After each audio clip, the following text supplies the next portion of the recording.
Are we mic checking? Sure, do that too. Mic check. Test 1, 2. 1, 2, 3. Testing 1, 2. Mic check. Test 1, 2. 1, 2, 3. Testing 1, 2. Sounds Mic beautiful. check. Good. All right. So here's where the time members lady stands. Sometimes she does go a little bit out with her arms, but usually she's in this area. Good. I'm all good. Thank you. All right. In the hotel.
Easier Wi-Fi, you gotta log in the library. Yes, that's fine.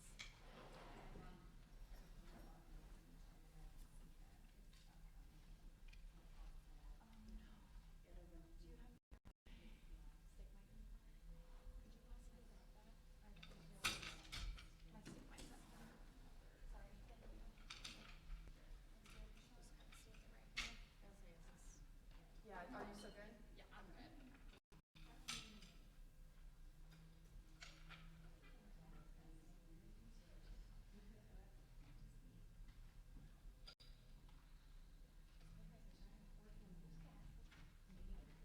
Always like looking at it like on your policy because there's no way. I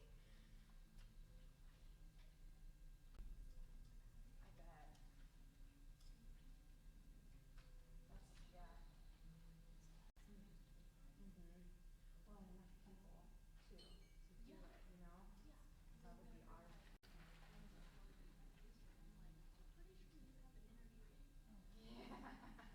Same. Same here. We are like so understaffed. I mean, it's like unworkable, honestly. I just worked 6 days, 50 hours last week. It's ridiculous. That's how long-ish. Yeah. Yeah.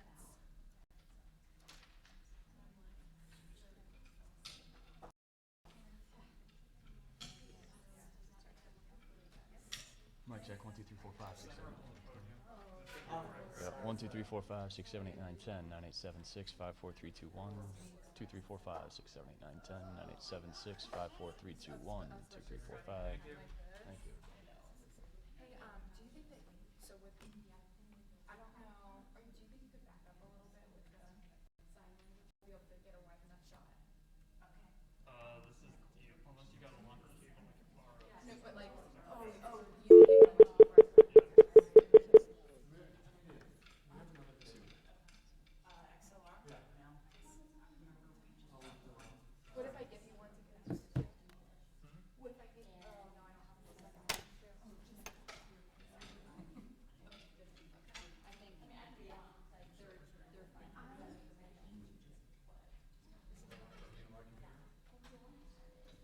hit start. On mine? No, I didn't touch yours.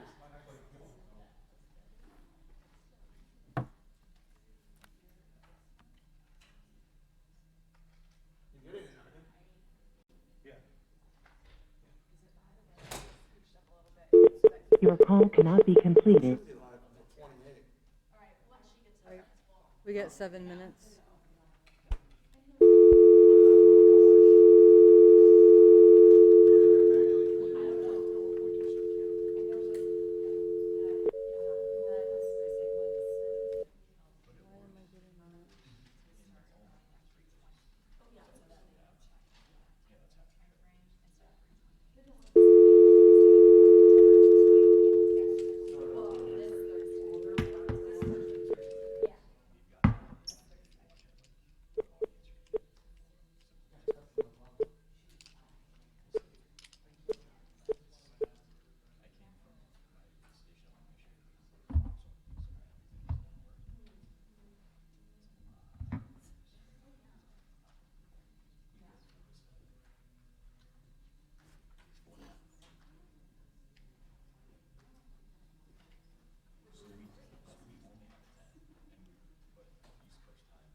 Followed by the pound or hash sign.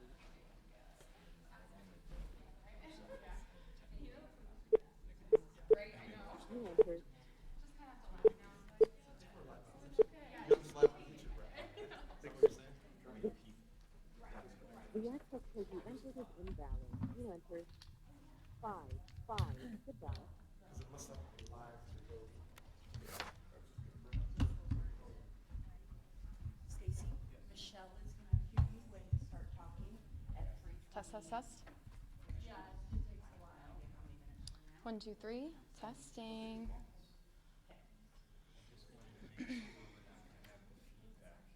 One, two, three. 1, 2, 3. Test, test, test. That was the room. That microphone's turned off. The room microphone's off. Okay. That's what was causing the issue. 5 minutes until live. 3:28. We'll be live for Facebook, and Michelle will point at you. Okay. 5 So minutes. there'll be like a few minutes of uncomfortable silence. Yeah. But the mic should be on. But Okay. we are live to YouTube right now, so just so you know, you're on camera when you're standing up there. You're like, whose ear am I in right now? Kind of.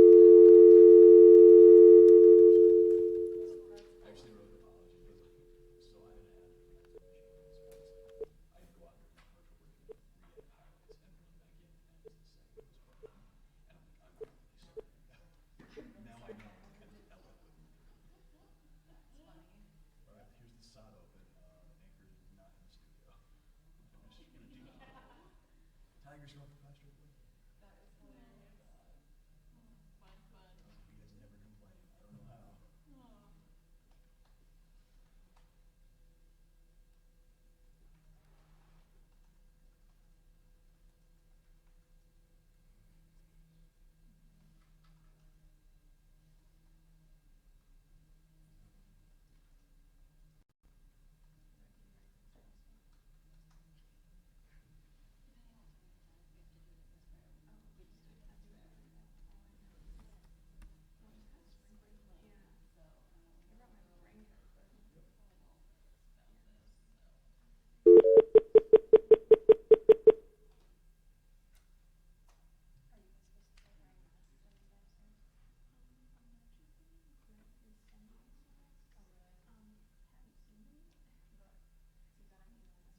I don't know. I know it was acting kind of weird last time.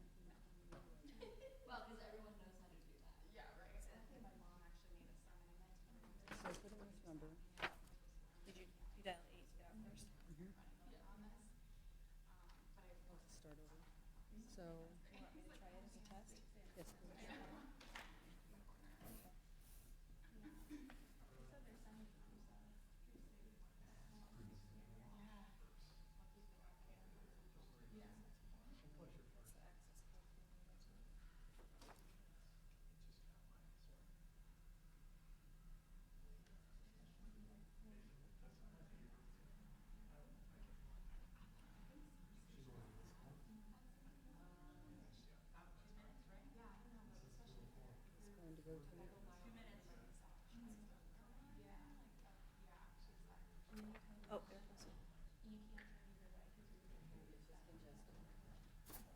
2 minutes until mic's are live.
Your call cannot be completed as dialed.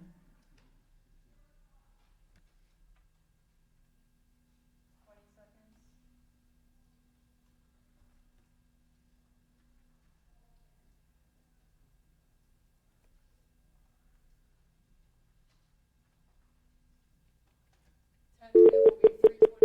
I'll just be silent for a bit, and then it'll be 3:30 when we're gonna start.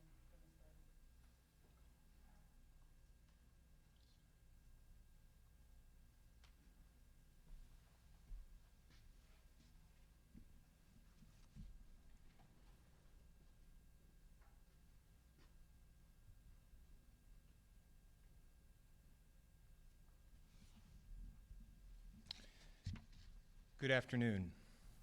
When I last spoke to you just under a week ago, there were 71 confirmed cases of COVID-19 in Linn County. Now we have learned that there are 176 confirmed cases here in Linn County, which represents a 148% increase in just 1 week's time. There are a total of 946 cases statewide and additional deaths. These numbers will continue to grow. As I've mentioned before, we're only able to know the confirmed number of cases of those individuals we test. It's sort of like finding only what you shine a light on. And since testing is limited, we should all assume that many more individuals are carrying the virus. And by now, we all should know that you can carry the virus and be asymptomatic. This is all the more reason we need to take social distancing and sheltering in place when we can very seriously. We're hearing from the federal level of government that we are approaching a critical moment in the arc of this pandemic. We're hearing this from the Surgeon General to Dr. Fauci and renowned epidemiologists the world over. Now is the time to dig in. Now is the time to double down on our actions and not let up. Now I know this isn't easy. It's not easy for me. The stress of this situation gets to me, the constant barrage of difficult news, learning about when we've lost another Iowan, and the social isolation of it all adds another dimension of loneliness that is quite daunting. But hard things are hard. And as I've said before, if we're going to beat this thing, it will be through shared sacrifice. It will be because we knew when to ask for help when the pressures of this crisis began to impact our mental health. It will be because we did too much while there was still time on the clock, as opposed to being reactionary when it was too late. This pandemic will have a clear beginning, a peak, and an ending. And since there is no magic bullet, no vaccine as of yet, we will determine through our actions or inaction how long this will last. Right now, we are the antidote. And on that note, I would challenge us all to think about this a little differently. We must view ourselves as the front line of defense in this unprecedented fight, and view the medical community as our last line of defense. And if we do our jobs well, we will make light work for the medical community on the back end. Linn County officials and our partners will continue to closely monitor the situation as it develops. We are committed to providing clear and transparent updates as they become available. This pandemic has brought the world and this community to our knees, but I don't intend to stay there. Our recovery begins the moment we all decide to act collectively and flatten the curve together through our actions. And if there was any skepticism about the realness of this thing or the severity, I hope it all has been dispelled. I hope going forward that all of us will commit to doing our part in slowing this thing down. And in closing, this crisis has shown us many things that will change our world going forward. But one of the nice things it has revealed is that there are a lot of heroes among us.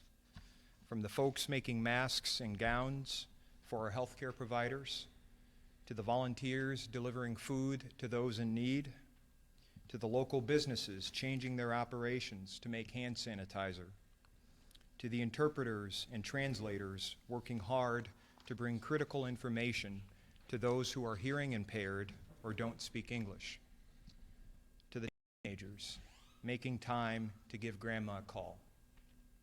We should all be inspired by the good energy being produced in such a trying time, and we'll need all the good energy we can muster as we head into what could prove to be the defining moments of this fight against COVID-19.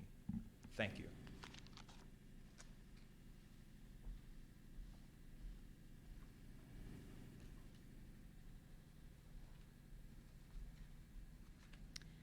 Good afternoon. My name is Heather Metter, and I am the supervisor for the Clinical Services Branch at Linn County Public Health. As of today, there are currently 176 cases of COVID-19 in Linn County. There have been 6 deaths, and 37 individuals have recovered. There have been 881 negative tests for COVID-19 in Linn County since our reporting began. Governor Reynolds has mentioned outbreaks of COVID-19 in long-term care facilities, including one in Linn County.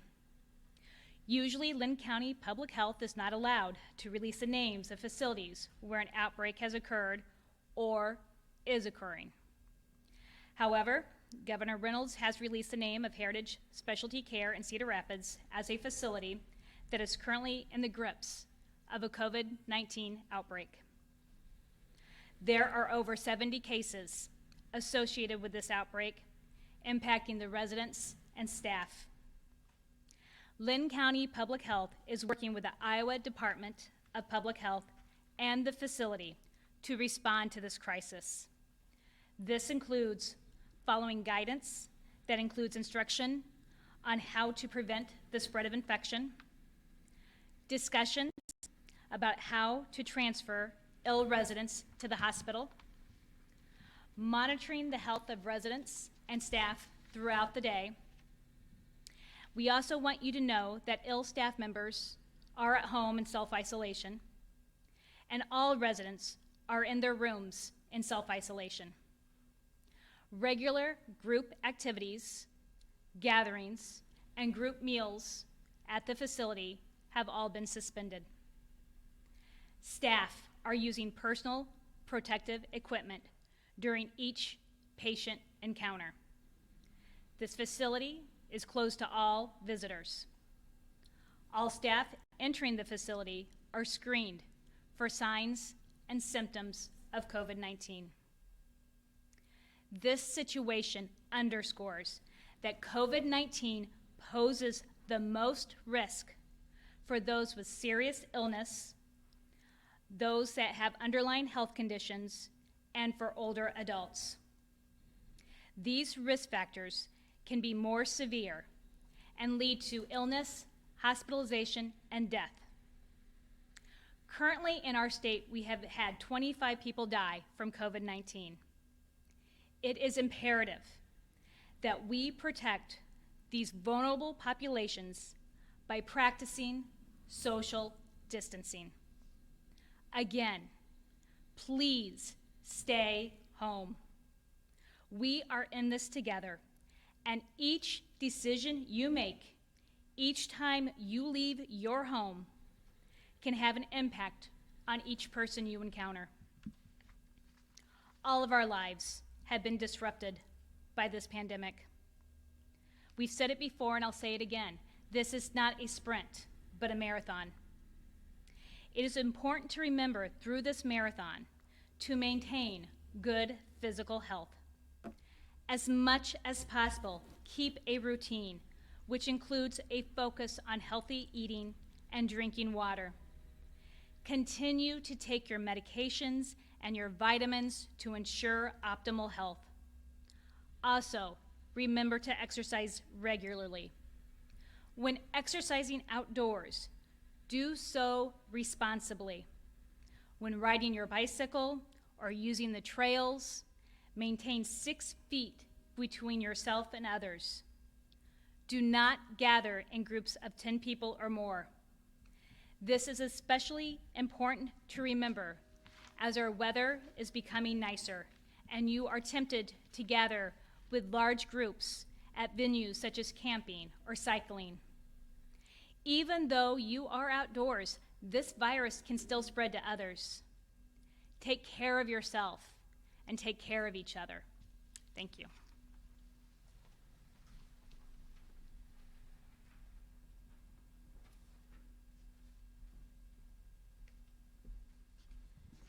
Good afternoon.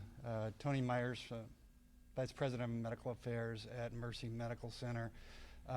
Just first, real quick, Mercy has opened another respiratory clinic that is Mercy Care Prairie Creek. It's by Kirkwood, and so we still have the clinic in Marion as well.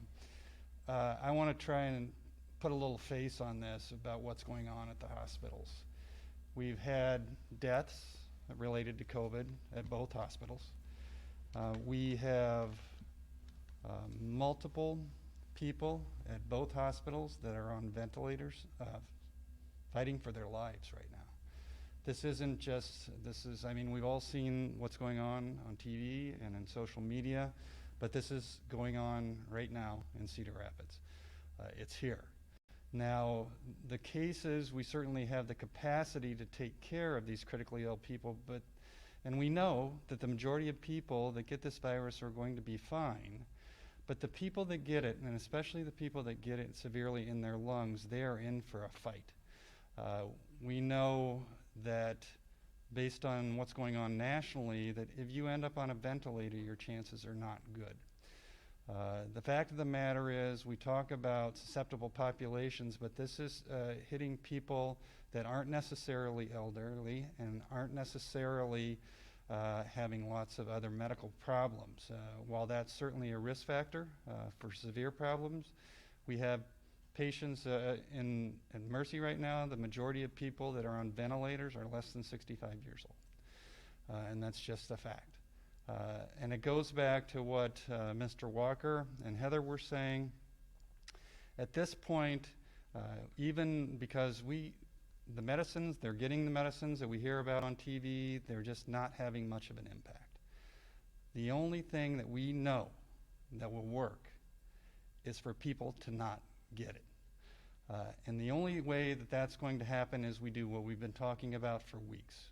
We wash our hands, we stay in, we don't go out if we're sick, and we stay home.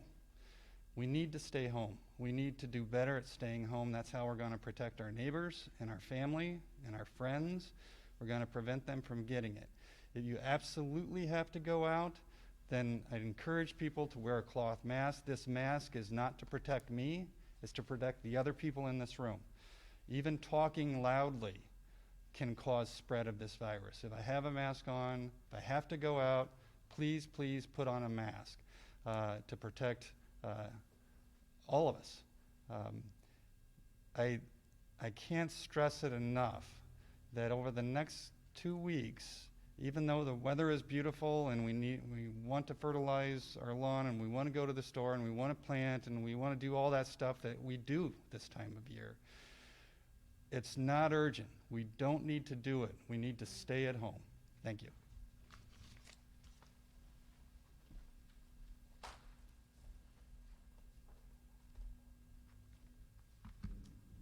Good afternoon. I'm Noreen Bush, Superintendent of Cedar Rapids Community School District, and I'm speaking on behalf of the school districts in the Grant-Wood Area Education Agency region. Several weeks ago, on March 15th, Governor Reynolds issued a closure for all schools that would last for 4 weeks. That would be up until April 12th. Underneath that particular closure, schools were to provide opportunities for learning, and the only schools that could do required learning were those who qualified for online instruction. There are only 3 school districts in the state of Iowa that qualified for online instruction. However, last Thursday, the governor has extended school closure from April 12th to April 30th. So what has changed from the past several weeks to now? Under the current school closure, the Department of Education has provided additional guidance for schools for this closure time from April 12th until April 30th. There are several options for schools to provide what is called continuous learning underneath these few weeks. There are 3 options for schools. The first of which is schools can choose to provide no continuous learning, which means that schools would be required to make up the time lost during the school closure time. The second option is continuous learning that would be voluntary for students to engage in. And the third option is continuous learning that would be required for students to engage in.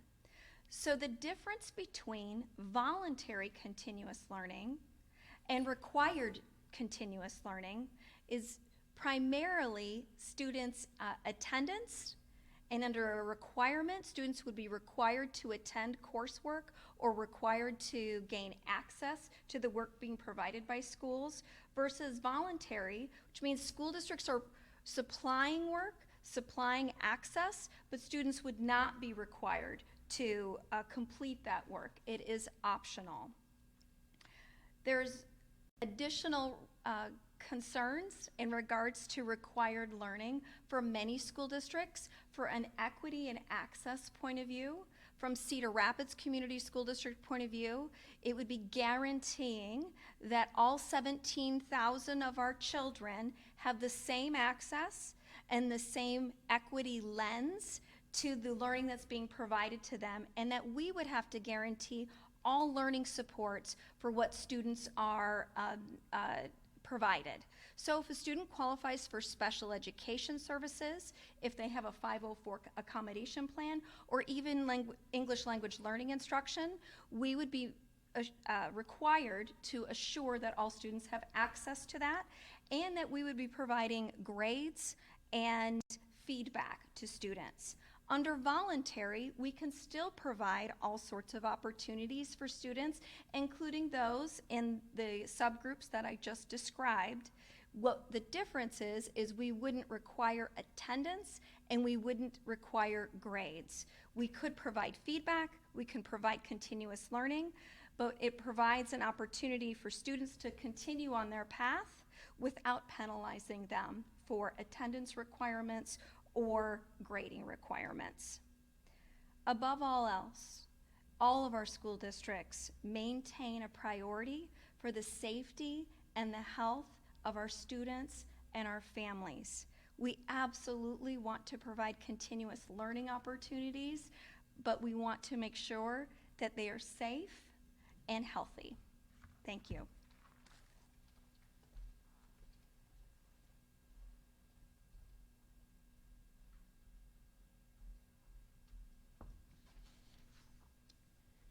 This is the end of our prepared remarks for today. We do have time for a few questions. We will take questions from the room first, and then we'll move to the callers that are on the phone.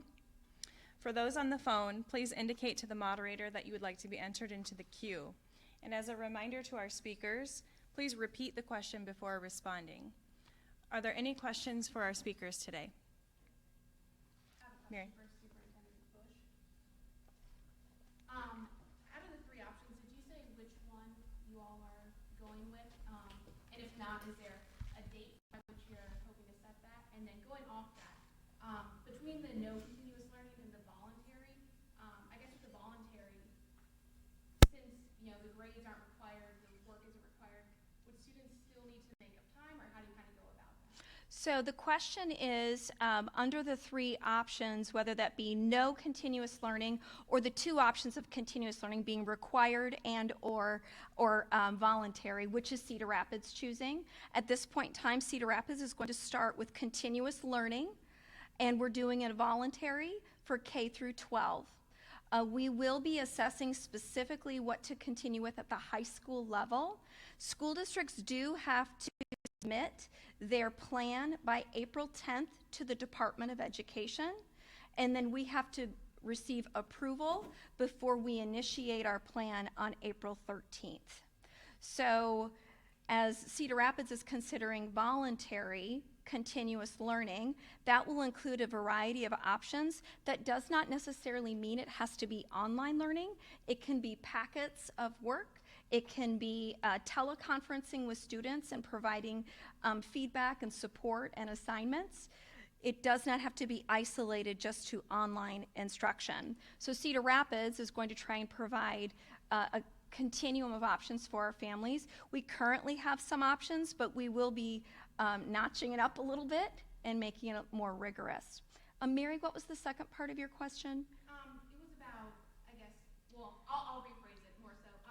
Since you all are going with the voluntary for right now, how do you make sure students have the required hours since they won't be required to do the learning? Sure. Graduate or advanced chemistry? So either continuous learning option, whether it be required or voluntary, the hours of instruction will be forgiven by the Department of Education. It is certainly concerning to us the learning time that's missing for students. Our priority is their basic human needs, making sure that they are safe, that they are healthy, that their families are safe and healthy. We are providing meals for families that need that. Last week, we provided over 30,000 meals to our school district, to our students. The week prior was 25,000 meals. So we certainly are keeping those as our priorities, but families are home and they want their children engaged in learning.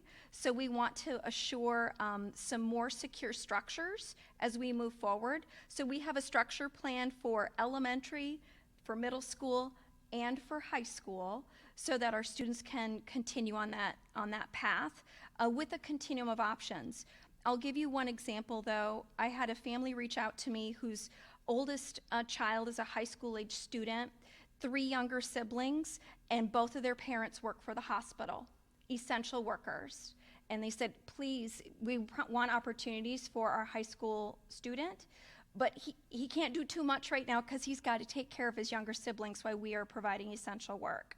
So we want to provide as many opportunities as possible, but also keeping in mind not penalizing children for this pandemic that we're all facing.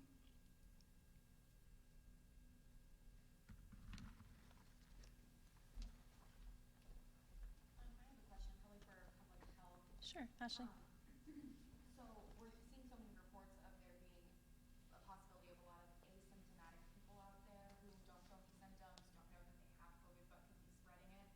I'm wondering if there's going to be maybe any point where essential workers such as long-term care facility workers, police officers, people like that could get testing to just know if they have it or not, or if that would be explored in the future at all. Sure, Heather, do you want to take the question from Ashley Neighbor on whether people can receive testing even if they're asymptomatic, if they're an essential worker? Is that the question? Thank you, Ashley, for the question. So right now, essential workers that are showing symptoms of COVID-19, so they have cough, fever, other symptoms that might be relevant to COVID-19, are able to get tested. Now, where it comes to doing asymptomatic testing, that's still an issue. We don't have enough tests nationwide to be able to test those that are asymptomatic. So for essential workers, if they perhaps are living in a home with somebody that has COVID-19, or they've been around someone with COVID-19, we do enhanced precautions for those essential workers since they may be asymptomatic and we don't know if they have COVID-19. So if they're going to be doing, if it's a healthcare worker, if they're going to be doing any patient interaction, they have to be in a mask. So again, as Dr. Myers pointed out, the mask is not to, if I'm wearing a mask, it's not going to, it's so I don't make you sick. It's not so you can't make me sick. So those essential health workers would have to have a mask on so they don't potentially give something to somebody else. I would love to say that we could test all asymptomatic workers. We're not at that point where we have enough tests and that with the availability to be able to do that. So it would be great in the future, but as of right now, we really have to look at those that are sick so that we can make the appropriate diagnosis and provide the appropriate care.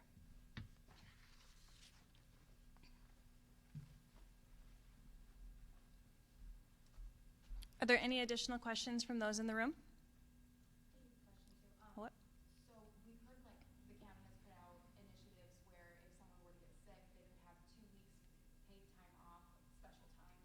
I was wondering, the hospitals, I know Unity Point's not your only emergency, but I was wondering if the hospitals also has access to special paid time off if a doctor or a nurse was to come there. Sure. So the question is for the hospitals, whether they are offering for their employees paid time off related to COVID-19?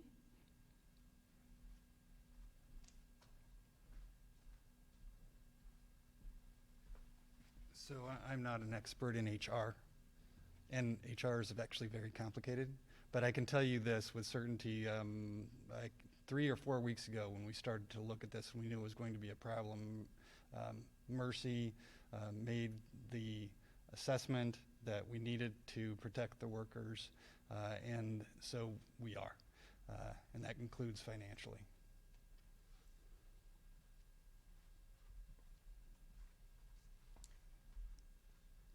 Go ahead, Mary. One more quick question for Superintendent Bush. Sorry to make you walk back up here. Specifically looking at high school students, since the voluntary continuous learning doesn't count towards their credit, how is the school district going about having them achieve that?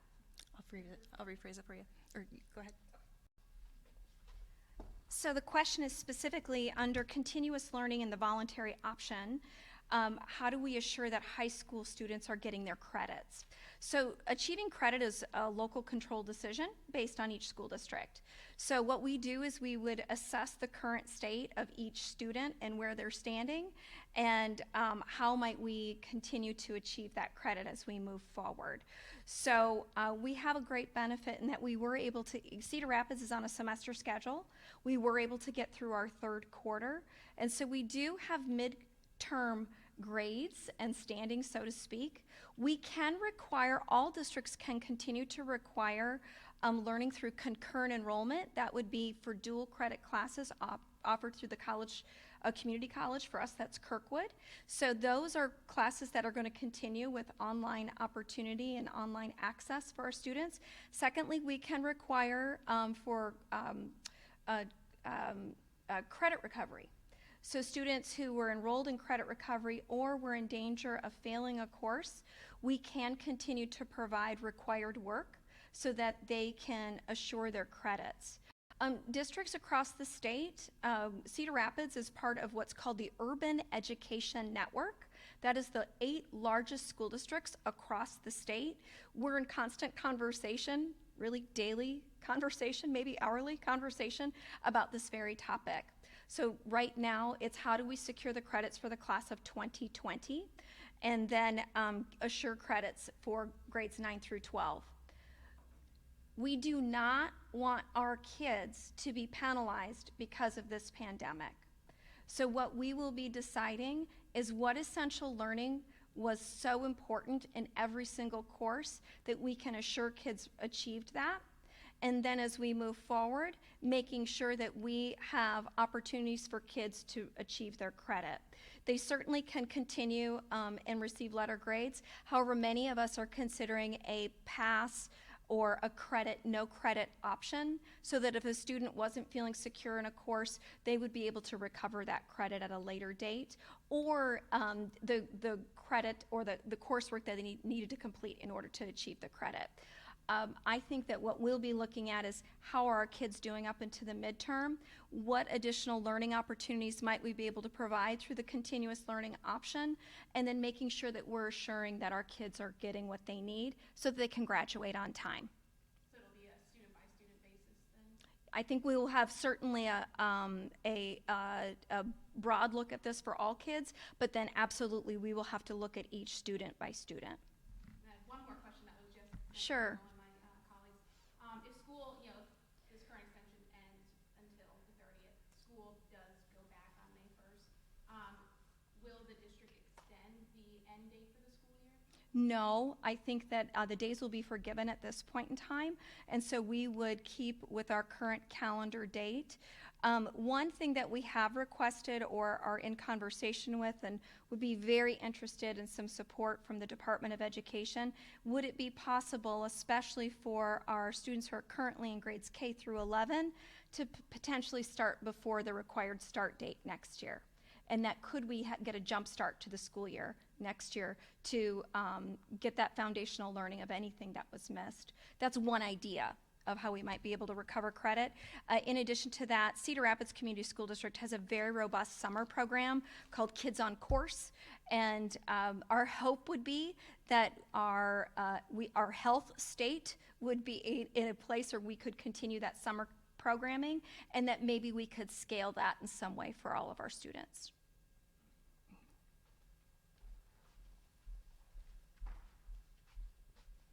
I think we have time for maybe one more question from within the room, and then we'll go to our remote questions. Is there anyone else in the room with a question? Okay. So our remote question is from Brian Morelli at the Gazette. It says, Linn County is the epicenter of COVID-19 in one of the last states without a stay-at-home order. And my understanding is that there is continued discussion about whether local action can be taken. What is your reaction to the governor's latest expansion of closures? Does this go far enough? And what additional would a full stay-at-home order provide? I believe this is for Supervisor Walker.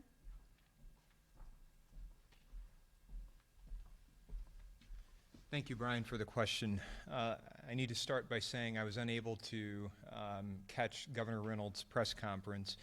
But I was able to get some top lines from my staff, and I understand there have been several other closures issued in her latest proclamation. The operative question is this: what can we achieve through a shelter-in-place order? And I think that's what everyone is trying to figure out. And I think that as you look, we'll have a lot of learnings from other states here in the Midwest that have issued shelter-in-place orders, and we can see if that is having a material impact on slowing the transmission rates of COVID-19. And early indicators suggest that it's happening.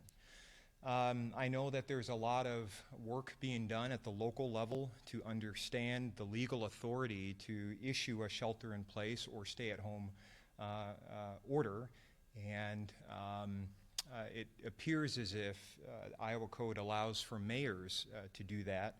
And I know that there are some mayors around the state that are sort of working to better understand this legal ability as outlined in the Iowa Code. And I've maintained all along, if Cedar Rapids and Marion are major urban centers here in Linn County, would abide by a shelter-in-place order, that Linn County would issue one.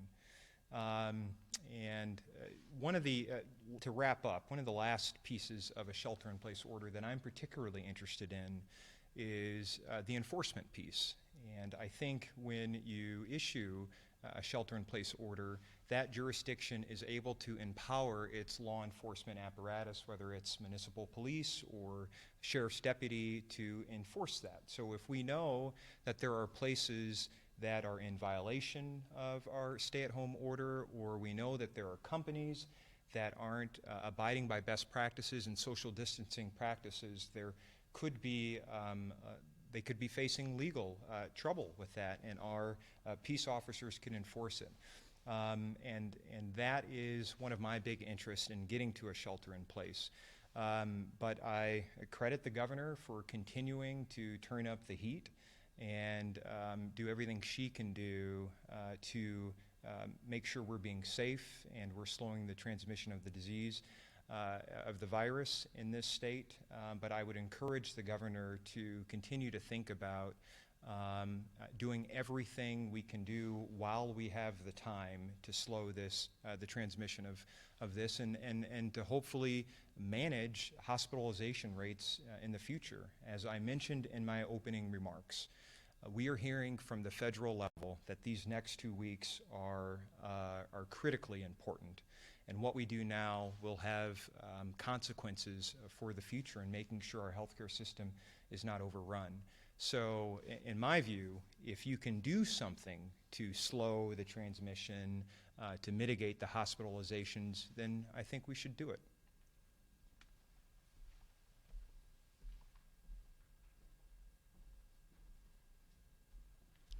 This is a related question from Kate Payne for Dr. Myers.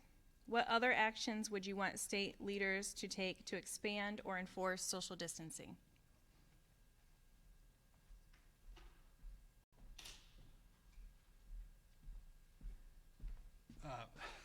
Yeah, I'm not a politician, and so I talk to the leaders, and what I say, and to all of you, I'll say it again. I want us all to stay home unless we have to go out, and that's how I'm going to answer that question.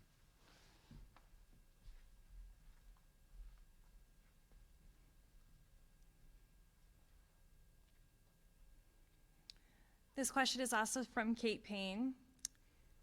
Are there efforts to gauge how many people are sick with COVID but haven't been tested, or even have died of a likely COVID infection but were never tested? Kate does not say who this question is for. Would either hospitals or public health like to answer that question? So, I'm sorry, can you repeat it? Sure. The question is, are there efforts to gauge how many people are sick with COVID but haven't been tested, or how even have died of a likely COVID infection but were never tested?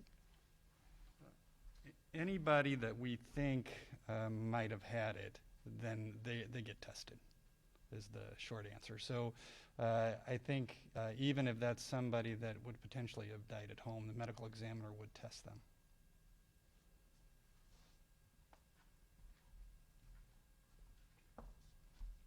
And I believe this question is for Heather. This is, again, from Kate Payne. Have there been other cases at other nursing home facilities? And if or when that happens, will these facilities be identified?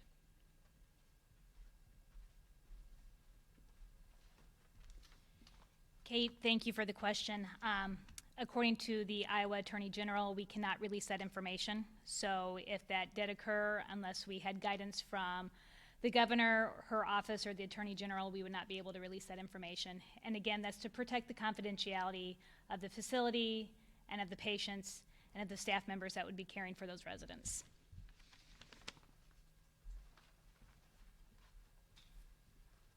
This next question is from Brian Morelli. It says, I have heard anecdotally about crowding and people not following social distancing at outdoor areas with the nice weather this last weekend, including at Ellis Park and Cedar Lake Trail. Outdoor recreation continues to be recommended as a last refuge during a time when so many places are closed. Is this something you are observing, and do you have any plans to address this?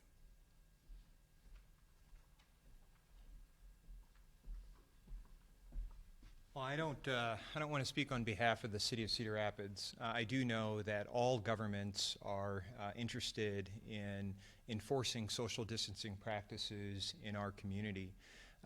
If you think about this question could also apply to county parks. And we know that it's important for us to exercise and be healthy and get out in the outdoors when we can, even as we face this pandemic. And what we are seeing, and our county parks department and commission that governs all of that are doing a great job at policing, if you will, these areas and making sure that folks are in compliance as they recreate. What we also know is this.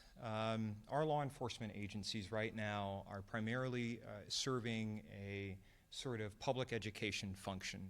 And the folks who are not in compliance with social distancing sometimes just need to be informed of that.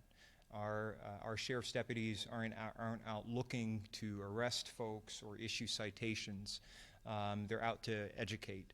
But in the event that people are willfully ignoring the governor's proclamation, or if we get to the point where there is a shelter-in-place order at the county level and city level, our peace officers will be empowered and encouraged to issue citations and take whatever measures are necessary to ensure public safety.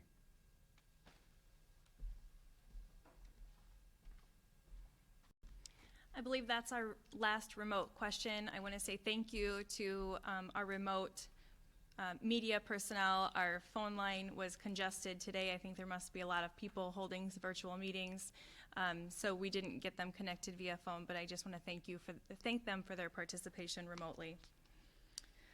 So this does conclude our press conference for today. Our next scheduled press conference is Thursday, April 9th at 3:30. Just a few notes in closing. I'd like to briefly summarize our Linn County metrics to date. Linn County has 176 cases with 6 deaths. We've had 881 cases, or 881 negative tests, and 37 individuals have recovered from COVID. And I also just want to remind everyone that's watching to please practice social distancing, stay home when you're sick, and wash your hands often. Remember, stay safe and stay home. Thank you.